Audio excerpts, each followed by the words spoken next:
diagnóstico si es que en realidad de verdad queremos un cambio radical y definitivo.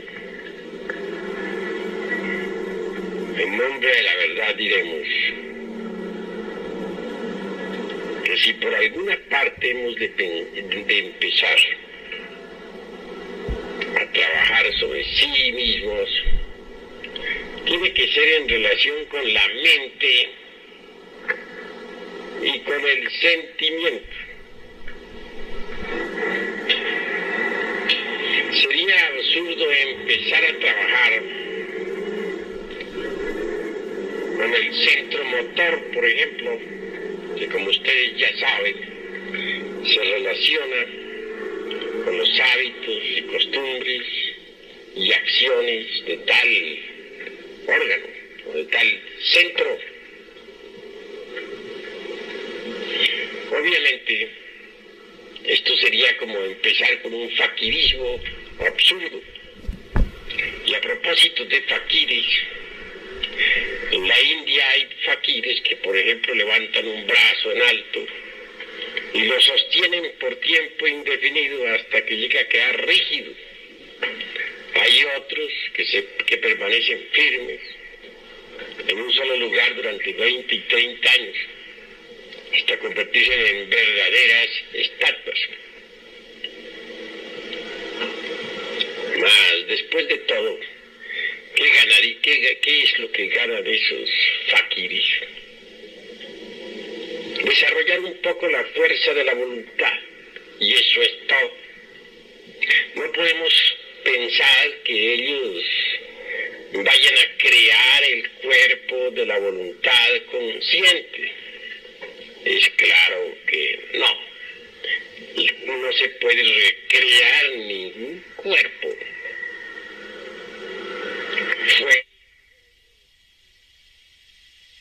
Si fuera posible crear algún cuerpo en ausencia de la novena esfera, nosotros hubiéramos nacido pues del aire o de las aguas de algún lago o entre una roca. No seríamos hijos de un hombre y de una mujer, pero somos hijos en verdad de un hombre y de una mujer. Entonces la creación siempre se realiza en la novena esfera. Eso es obvio. Así pues, ningún fakir podría crear el cuerpo de la voluntad consciente lejos de la novena esfera.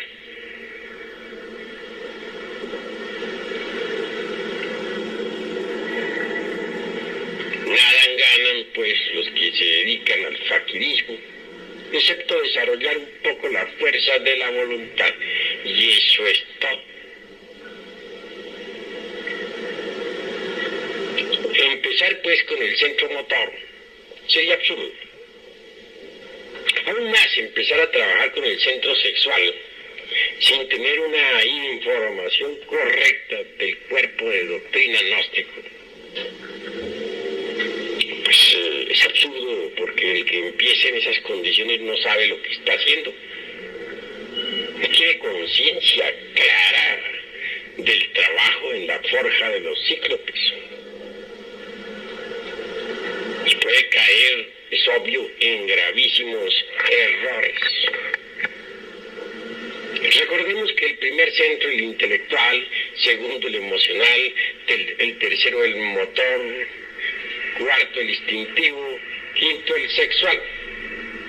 Existe también el sexto, que es la emoción superior, y el séptimo, el mental superior. Pero si empezamos en realidad de verdad con los centros inferiores de la máquina orgánica, caeríamos en el error. Antes que todo en estos estudios, debemos empezar por los centros intelectual y emocional. Necesitamos en verdad cambiar nuestra forma de pensar. De lo contrario, marcharemos por el camino del error. ¿De qué les serviría, por ejemplo, que ustedes asistieran a estas cátedras y no cambiaran su forma de pensar. Aquí se les dan muchos ejercicios esotéricos. Se les orienta doctrinariamente. Pero si ustedes no cambian su forma de pensar, ¿de qué sirve todo lo que aquí se les dé? Se les dice que hay que disolver el ego, se les dice que hay que sacrificarse por la humanidad,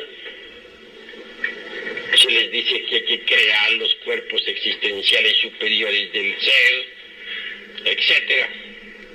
Pero si ustedes continúan pensando como antes, con los mismos hábitos mentales de otros tiempos, ¿de qué sirve todo lo que estén escuchando aquí? Se les dice que hay que desintegrar el ego, pero ustedes continúan con sus viejos hábitos mentales, con sus formas y sistemas caducos de pensar. Entonces, ¿de qué les sirve la información que se les está dando? En las Sagradas Escrituras se habla muy claramente,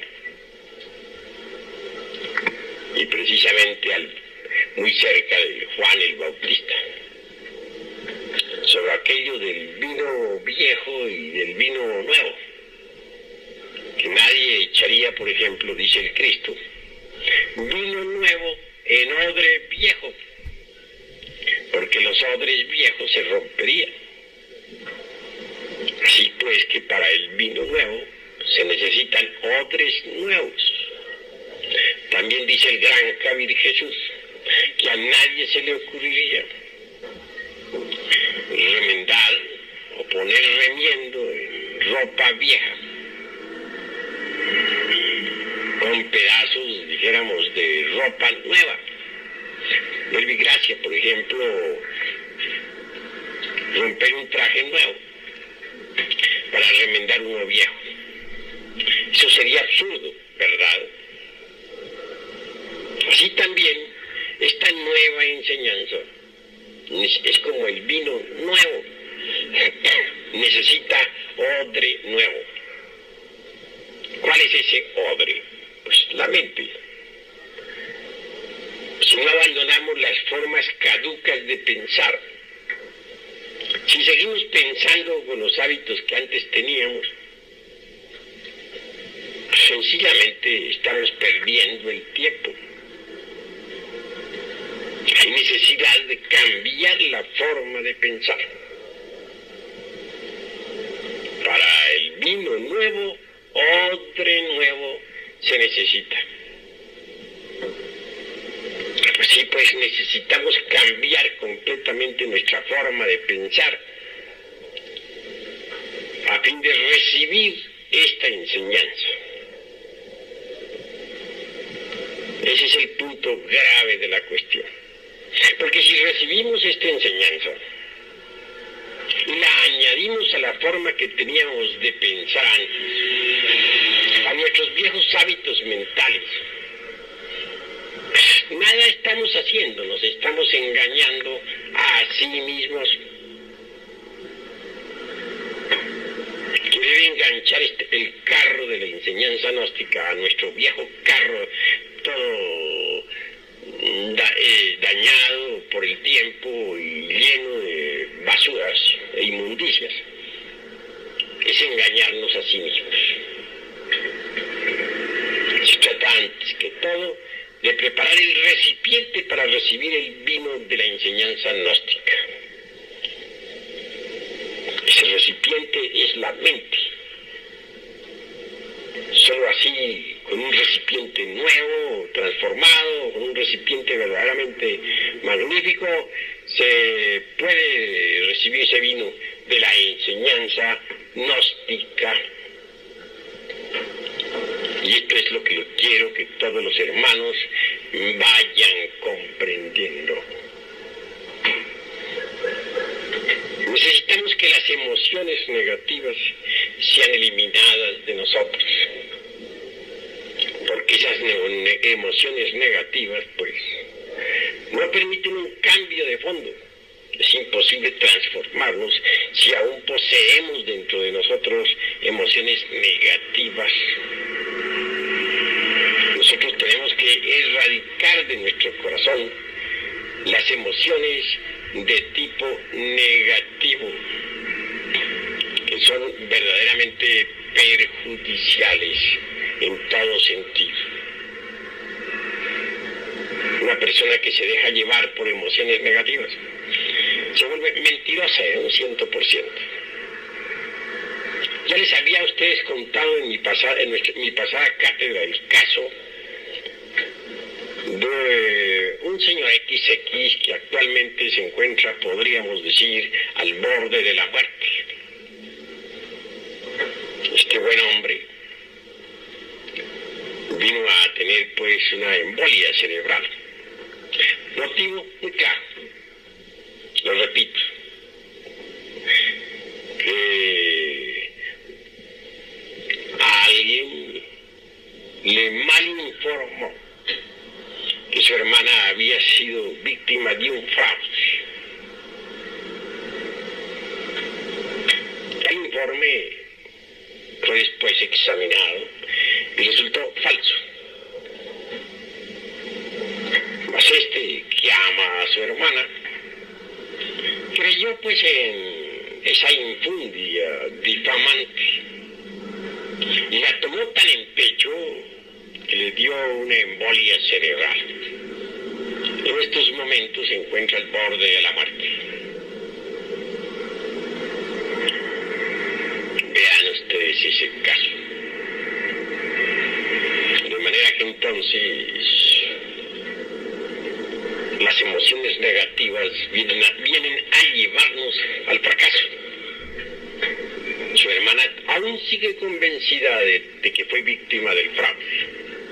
Y es obvio que calumnia a un inocente, pero ella está segura de que fue víctima.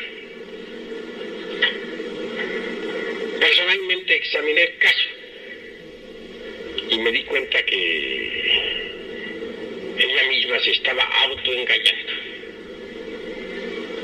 Estaba mintiendo a sí misma, víctima de las emociones negativas y a su vez calumniando a otro en forma inconsciente. De manera que les dije a ustedes y repito que las emociones negativas lo tornan a uno mentiroso. Observen ustedes las gentes cómo mienten, llevadas por las emociones negativas. Lanzan juicios falsos y luego se arrepienten, pero es tarde, ya los lanzaron entre tanto. Así pues, debemos eliminar de nuestra naturaleza las emociones negativas. La mentira, ciertamente, es una conexión falsa. Lo normal es que la energía del Padre, la vida del anciano de los días, es decir, de nuestro ser interior profundo, fluya a través de la organización cósmica interior hasta llegar a la mente. Pero si nosotros hacemos una conexión falsa, es como ya no puede fluir esa energía, es como si se cortara el alambre eléctrico. La energía eléctrica entonces no llegaría al foco, o a los focos que nos iluminan. Así pues, la mentira es, ya les dije y repito, es una conexión falsa. Por lo común, cuando uno se llena de emociones negativas, se torna mentiroso. Esa es la realidad de los hechos. Si nosotros verdaderamente comprendemos todo esto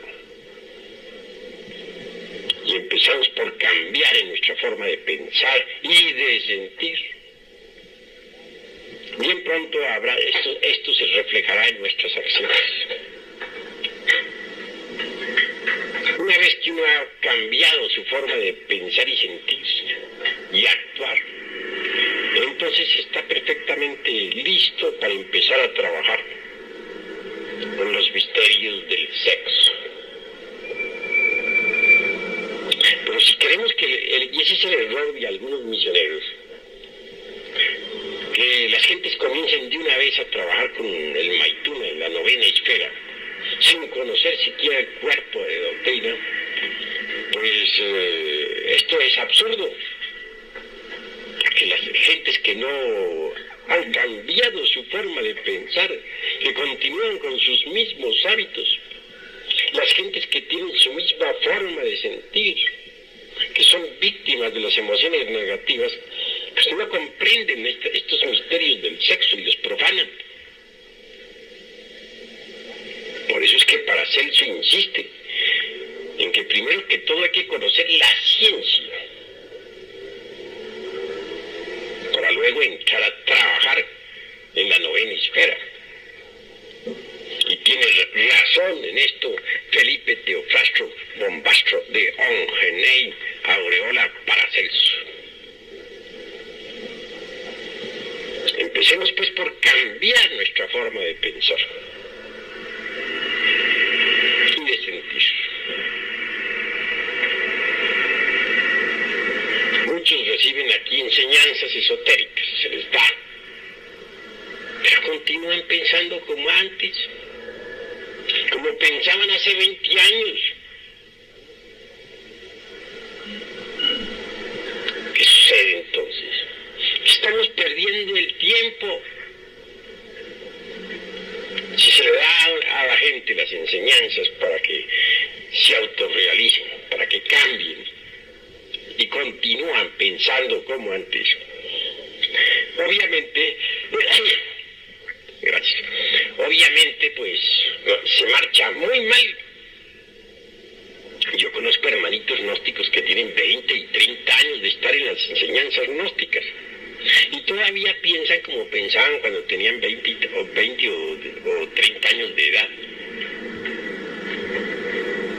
Muy ilustrados, sí, manejan muy bien las ideas, pero si uno les examina detenidamente en su vida, sus costumbres, verá que son las mismas que tenían antes.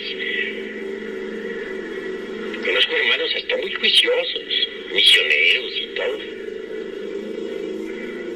que platican muy bien sobre la gnosis, que manejan el cuerpo de doctrina en forma extraordinaria, pero los he estado observando y resulta que actúan como cuando no eran gnósticos.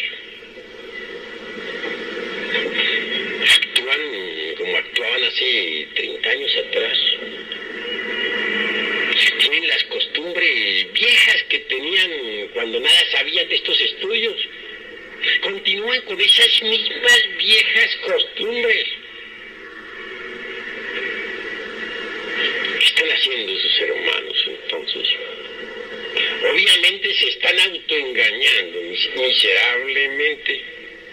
Pues eso es obvio.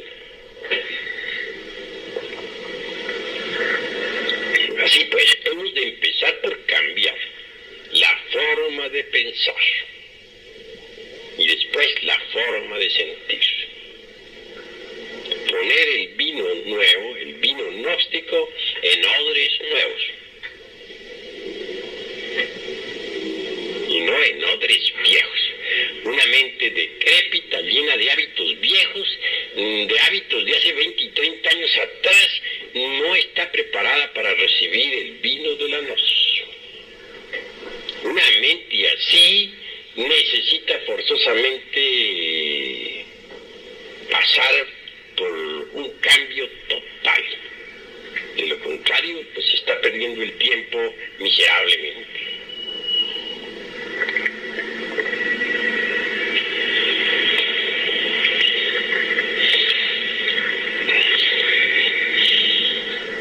Con todo esto, ¿qué es lo que queremos saber?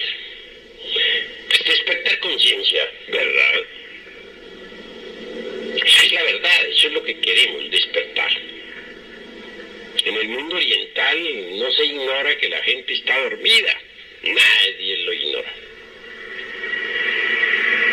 Pero en el mundo occidental la gente cree que está despierta y sin embargo hacen cosas que no quieren hacer.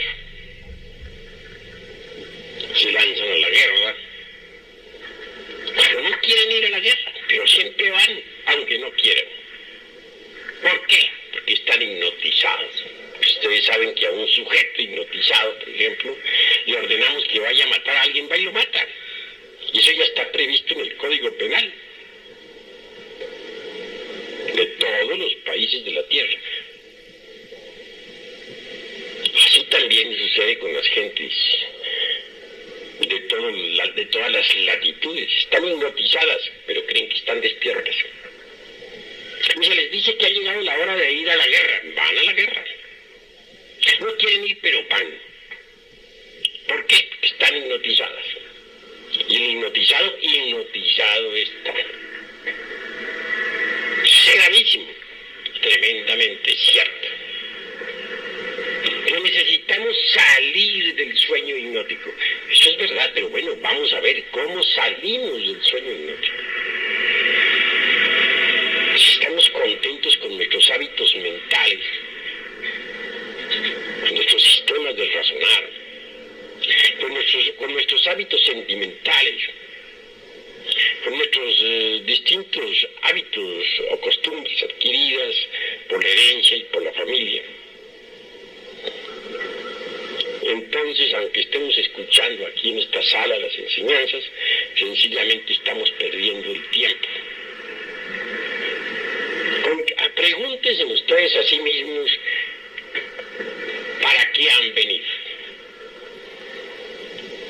¿Con qué objeto están ustedes reunidos en esta sala? Si están aquí reunidos por mera curiosidad, pues vale más que no hubieran venido. Si de verdad los anima el anhelo de cambiar, pero continúan muy contentos con sus viejas normas de pensar, sencillamente se están autoengañando. Si es que ustedes quieren enganchar el carro de la gnosis a su viejo tren carcomido por el tiempo y podrido hasta el tuétano de los huesos, pues están haciendo un juego muy tonto que a nada les conduce. Así pues, no nos engañemos a sí mismos. Si ustedes quieren cambiar, seamos serios. Y empecemos por cambiar nuestra forma de pensar.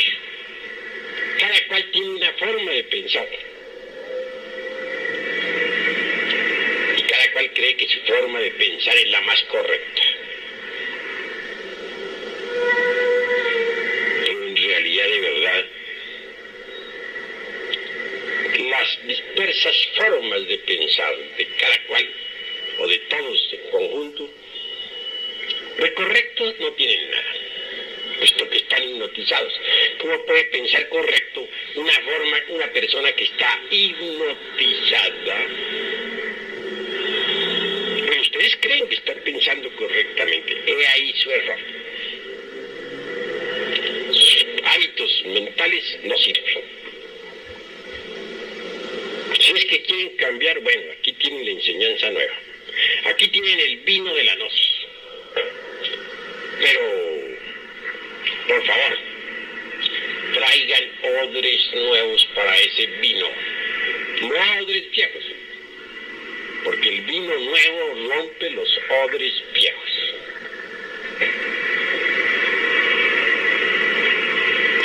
Me interesa darle la enseñanza a los hermanos, pero darla seriamente.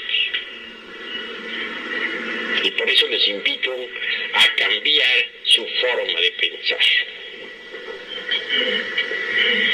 ¿Han reflexionado acaso ustedes en lo que es la conciencia? ¿Qué podría comparar la conciencia? O sea, a un foco de luz que lo dirijo hacia una parte o hacia otra. Eso es obvio.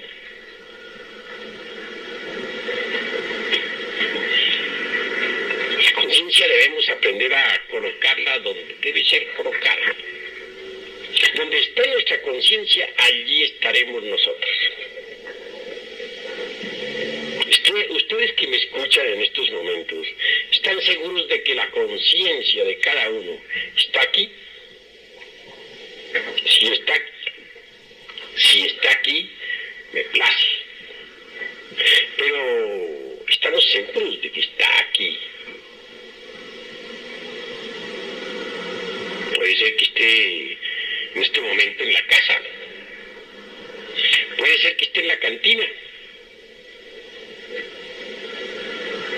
Puede ser que esté en el supermercado.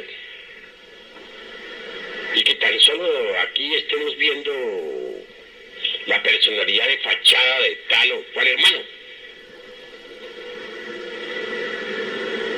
Así pues, donde está la conciencia, ahí estamos nosotros.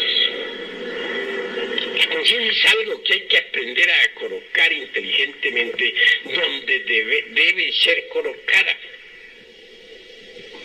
Si colocaron nuestra conciencia en una cantina, se procesará en virtud de la cantina. Y si la colocamos nosotros en una casa de citas, se procesará allí. Y si la colocamos nosotros en un mercado, tendremos un buen mercader o un mal mercader. Donde quiera esté la conciencia, allí estaremos nosotros. La conciencia está desgraciadamente embotellada. Y un yo de lujuria podrá llevar nuestra conciencia pues a una casa de citas. Un yo de borrachera se la podrá cargar por una cantina. Un yo codicioso se la llevará por allá para algún mercado. Un yo asesino se la llevará por allá a la casa de algún enemigo, etcétera. ¿A ustedes les parece acaso correcto no saber manejar la conciencia?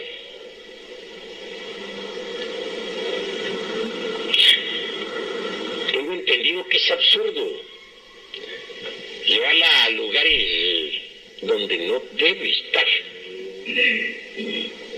Eso es obvio. Desgraciadamente, repito, nuestra conciencia actualmente está enfrascada.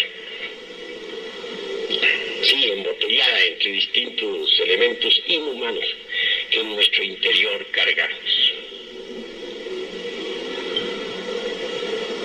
Necesitamos quebrar todos esos elementos dentro de los cuales se halla embotellada la conciencia. Pero digo, haríamos eso si no cambiáramos nuestra forma de pensar. Si estamos contentísimos con nuestros viejos hábitos caducos y extemporáneos que tenemos en la mente,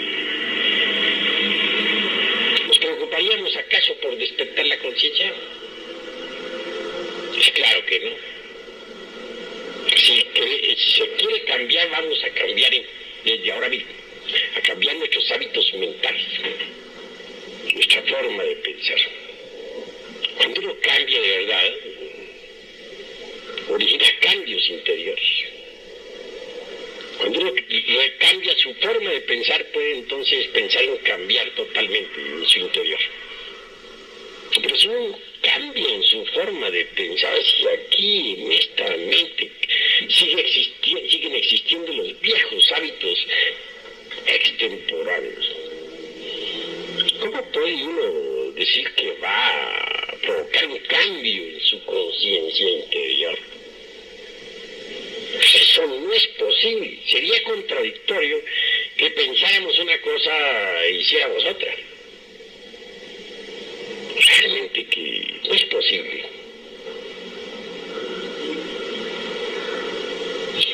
Así que necesitamos hacernos dueños de nuestra propia conciencia, colocarla donde debe colocarse, ubicarla donde debe ubicarse, aprenderla a poner en un lugar. Los diversos agregados psíquicos que nosotros tenemos, en modo alguno son dignos. Lo único digno, lo único real, lo único que vale la pena en nosotros es la conciencia.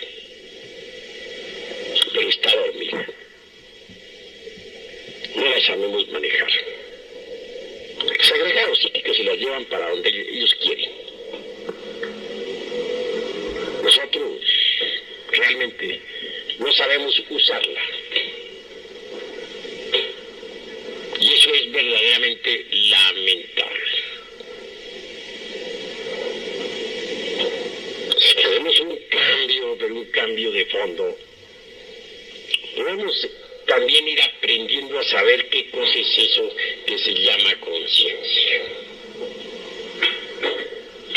En el mundo oriental se nos ha dicho que antes de que nazca en nosotros el Bodhisattva, debe surgir en nosotros el Bodhisattva. Pero bueno, ante todo, ¿qué cosa es eso que se llama Bodhisattva? Algunos de ustedes sabrán y otros no sabrán. Blavatsky dice que un maestro que posea los cuerpos causal, mental, astral y físico es un bodhisattva. El alma humana o alma causal vestida con tales cuerpos es un bodhisattva. Ella hace plena distinción entre el maestro en sí, que es Atman Buddhi, o sea, el íntimo y la alma conciencia, y el bodhisattva, que es el alma humana revestida con los cuerpos existenciales superiores del ser. Pero el budismo del Mahayana, o Mahayánico, es muy más exigente. No reconoce como bodhisattva sino a aquellos que se han sacrificado por la humanidad a través de sucesivos Mahamvantas.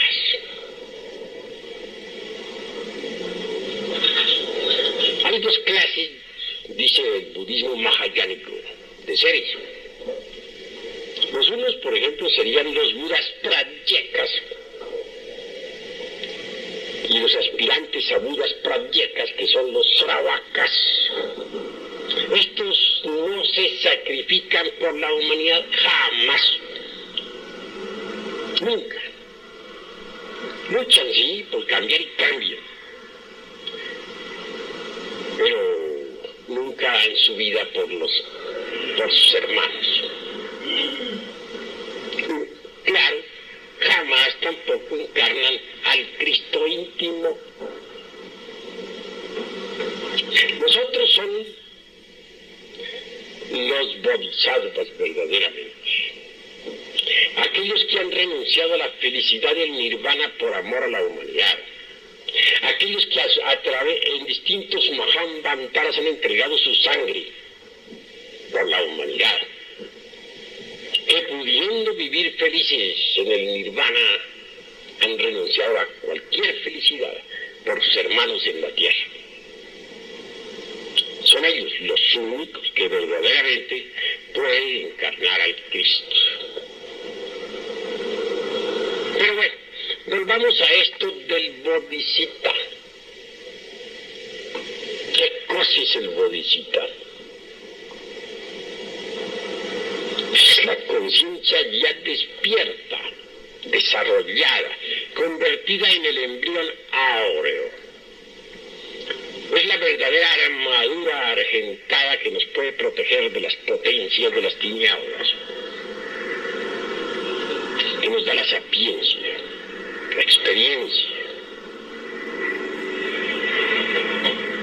Antes de que surja un bodhisattva dentro del interior de alguien, surge el bodhisattva, es decir, la conciencia despierta y desarrollada.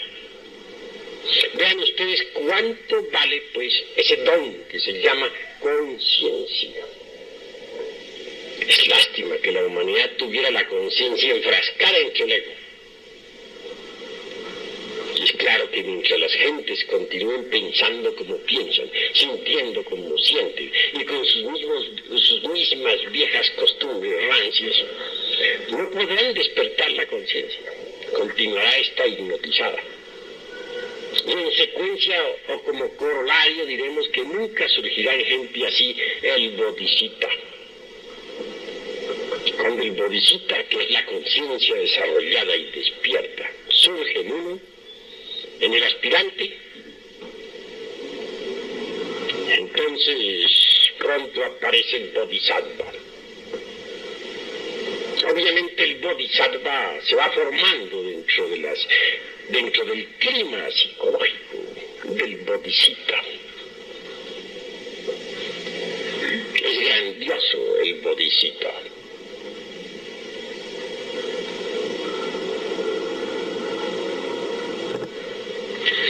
En realidad, de verdad, mis queridos hermanos, es grande cuando uno verdaderamente cambia su forma de pensar, porque entonces y solo entonces trabajará para despertar la conciencia. Entonces y solo entonces hará un trabajo serio que lo conduzca al nacimiento del Bodhisattva. Antes no es posible. Vivimos en un mundo desgraciadamente doloroso. Todos ustedes están llenos de dolor, de sufrimientos. Felicidad no existe en este mundo. No es posible. Mientras haya ego, tiene que haber dolor. Mientras continuemos con nuestra forma rancia de pensar, no podremos ser dichosos. Mientras nosotros seamos víctimas de las emociones negativas, cualquier género de felicidad se hace imposible. Nosotros necesitamos en verdad llegar a la felicidad. No podríamos nosotros conseguir tal logro si no despertáramos la conciencia. Y nunca despertaríamos la conciencia si continuáramos con la forma que tenemos actualmente de pensar. Así pues que primero miremos cómo estamos pensando. Cambiemos esa forma anticuada del pensamiento. Preparemos nosotros odres nuevos para el vino nuevo que es la gnosis. Así trabajaremos de verdad, pero seriamente.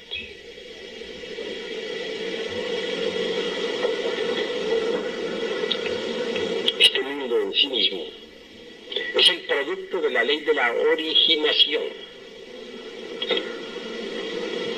Este mundo se sostiene con las leyes de causa y efecto, que son las leyes del karma. También se les llama leyes de acción y consecuencia. Tal acción, tal consecuencia. Este es un mundo bastante complejo. Es un mundo de asociaciones, combinaciones múltiples, dualismo incesante, lucha de los opuestos, etc.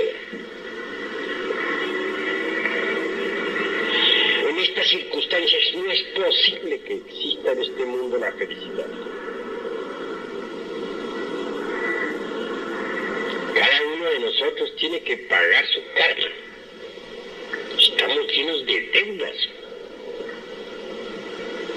Y ese karma obviamente nos trae mucho dolor, mucha amargura. No somos dichosos.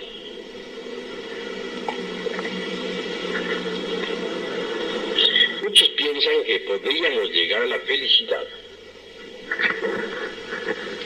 a través de la mecánica de la evolución. Es un concepto falso, porque la mecánica es mecánica. La ley de la evolución y también la de la involución constituyen el eje mecánico de esta maquinaria que se llama naturaleza.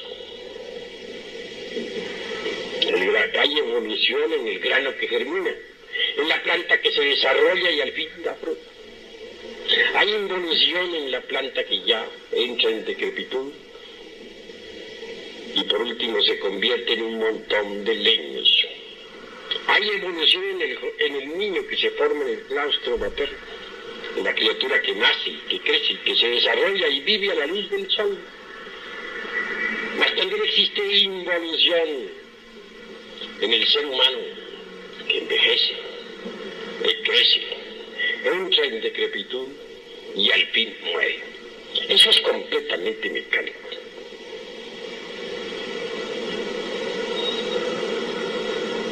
Mecánica es la ley del karma también, en cierto sentido.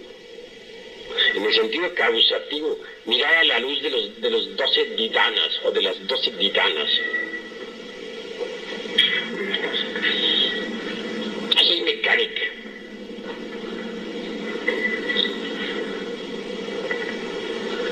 Nosotros necesitamos libertarnos precisamente de la ley del karma. Necesitamos libertarnos de ese movimiento mecánico de la naturaleza. Necesitamos hacernos libres, y esto no será mediante la evolución mecánica. Cualquier evolución mecánica se procesa de acuerdo con las leyes de causa y efecto, con las leyes de las asociaciones, de las combinaciones mutuas, etc. Lo que es mecánico es mecánico. Nosotros necesitamos libertarnos de la ley de la evolución y también de la ley de la involución.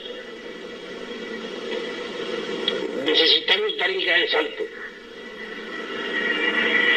para caer en el vacío iluminador.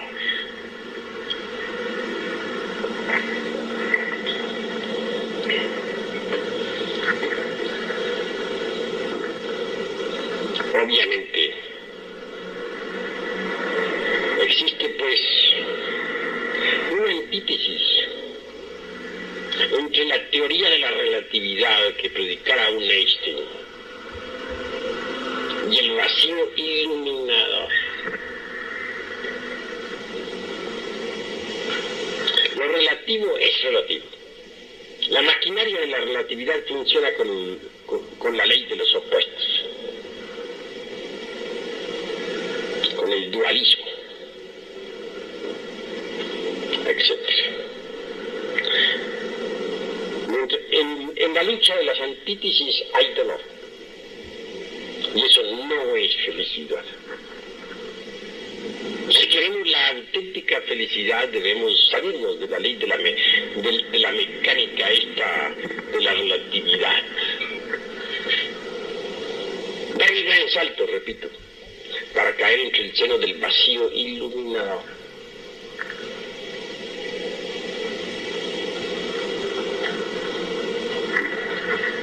Yo experimenté el vacío iluminador en mi mocedad. Apenas si tendría algunos 18 años de edad, cuando pude dar el gran salto, pasar más allá del tiempo y vivenciar eso que no es del tiempo.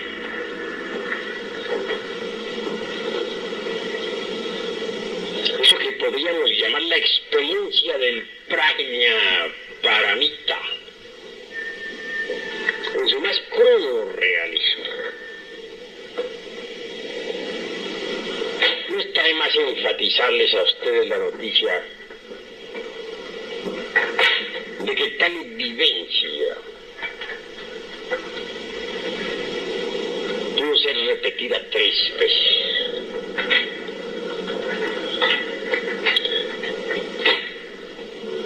Supe entonces lo que era el sunyata. Lo pude vivir. En el vacío iluminador no existe dualismo conceptual de ninguna especie. La maquinaria de la relatividad no funcionaría en el vacío del iluminador. La ley de las mutuas combinaciones y asociaciones mecánicas no es posible en el vacío iluminador. Toda la teoría de la relatividad de Einstein crearía destruida en el vacío iluminado. Inevitablemente la experiencia del vacío iluminador solo es posible en estado de samadhi, en estado de chamadhi, o como se dijera también en el estado del prajna paramita.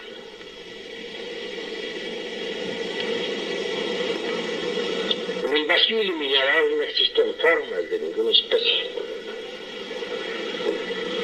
Podría decirse que allí pasa uno más allá del universo y de los dioses. En el vacío iluminador puedo darse una respuesta correcta a aquello de que si todo el universo se reduce a la unidad, ¿a qué se reduciría la unidad? Tal respuesta no es posible para la mente lógica, o por lo menos para la mente que funciona de acuerdo con la lógica formal. Pero en el vacío iluminador no es necesaria tal respuesta. La respuesta allí es una realidad patente, definida. Si todas las cosas se reducen a la unidad también se reduce a todas las cosas. Y entonces es quien entra en ese estado de Mahasamadhi, dijéramos, vive todas las cosas, desprovisto de forma. Y esto de por sí ya es grandioso, sublime e inefable. Sumergirse definitivamente en Sunyata, es decir, el vacío iluminador definitivo, solo es posible mediante el gran salto y la condición definitiva de haber pasado por la aniquilación budista total. De lo contrario no sería posible. En aquella época aún no había pasado yo por la aniquilación budista. Y obviamente, a medida que me acercaba a la gran realidad, la conciencia se expandía en forma desmesurada. Es obvio que en esta situación, no habiendo pasado por la aniquilación budista, sentí indecible terror, motivo por el cual regresé al universo de la relatividad de Einstein. Repito, 3 veces experimenté con el vacío iluminador y supe en el Sunyata, experiencia trascendental vivida, que hay más allá del vacío algo. ¿Qué? Eso que se llama talidad, la gran realidad.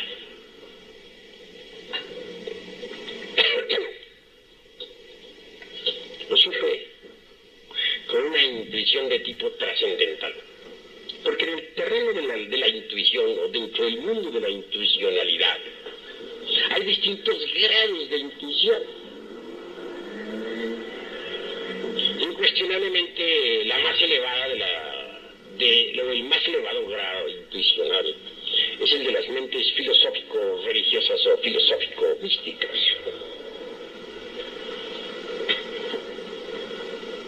Es el tipo de intuición que corresponde al prajna paramita. Esta facultad pues me permitió saber que más allá del mundo del vacío iluminador está la gran realidad. Bien, quiero afirmarles a ustedes en forma enfática que este camino de la gnosis conduce a la gran realidad.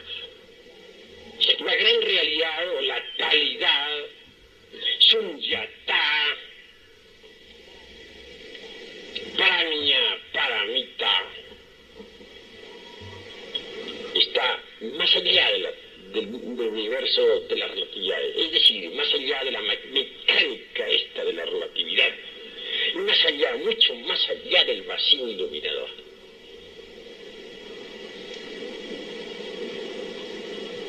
Es decir, la calidad trasciende a estos dos opuestos que yo llamaría mecánica de la relatividad y vacío iluminador. No es el vacío iluminador la última palabra, es la antesala de talidad, es decir, de la gran realidad.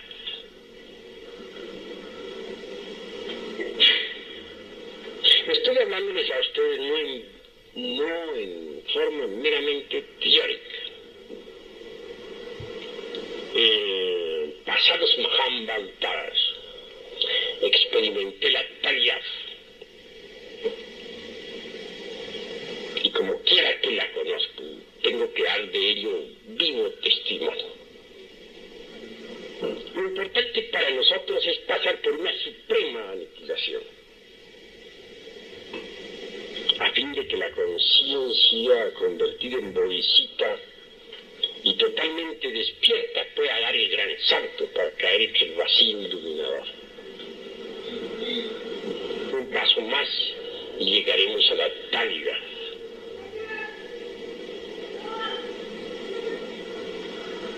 Pero, como les digo, debemos empezar por cambiar nuestra forma de pensar, para trabajar correctamente sobre sí mismos,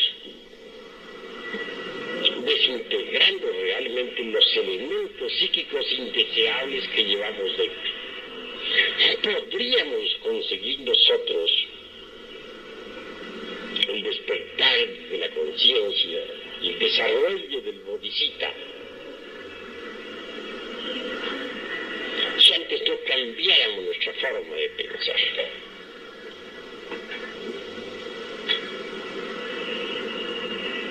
Es necesario saber meditar, comprender lo que es la técnica de la meditación.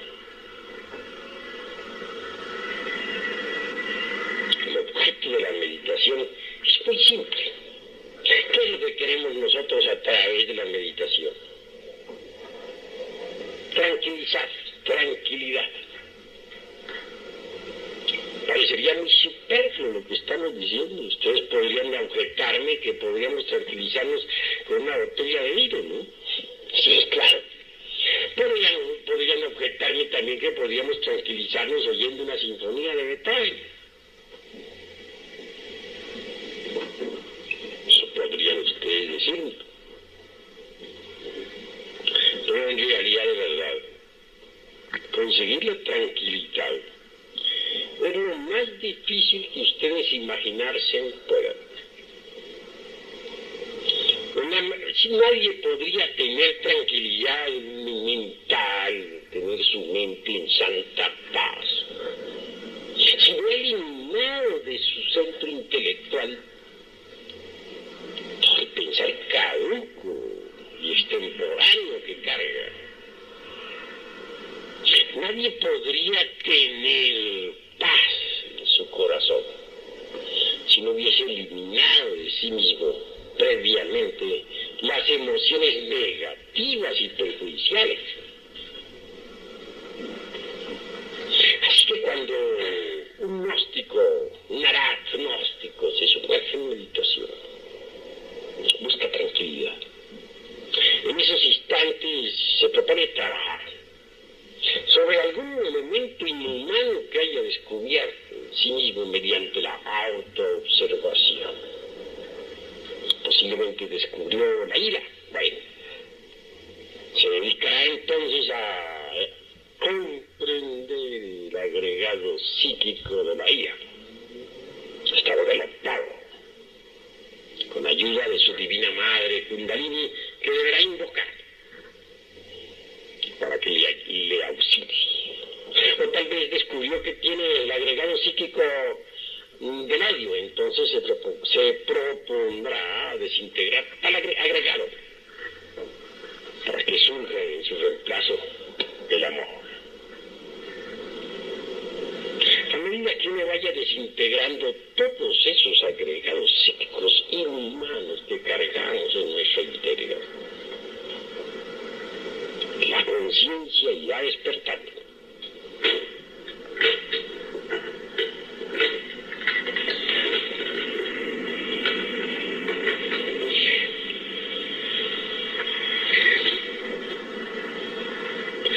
Mucho se habla en la gnosis sobre el sexo, pero debemos primero cambiar nuestra forma de pensar para que tengamos una rica información, para que nos hagamos más conscientes de la enseñanza. Solo así trabajaremos con éxito en la fragua encendida de Vulcano.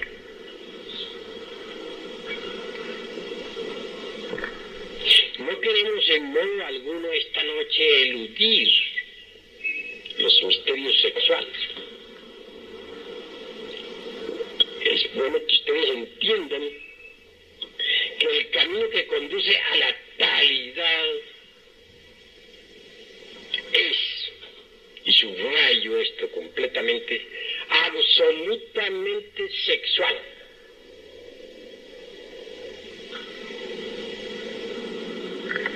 Y esto hay que entenderlo. Incuestionablemente un soltero, una soltera pueden disolver a base de mucha comprensión un 50% de agregados psíquicos,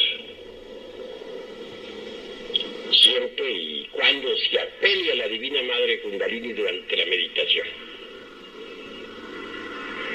Pero hay elementos psíquicos muy pesados que corresponden al mundo de las 96 leyes.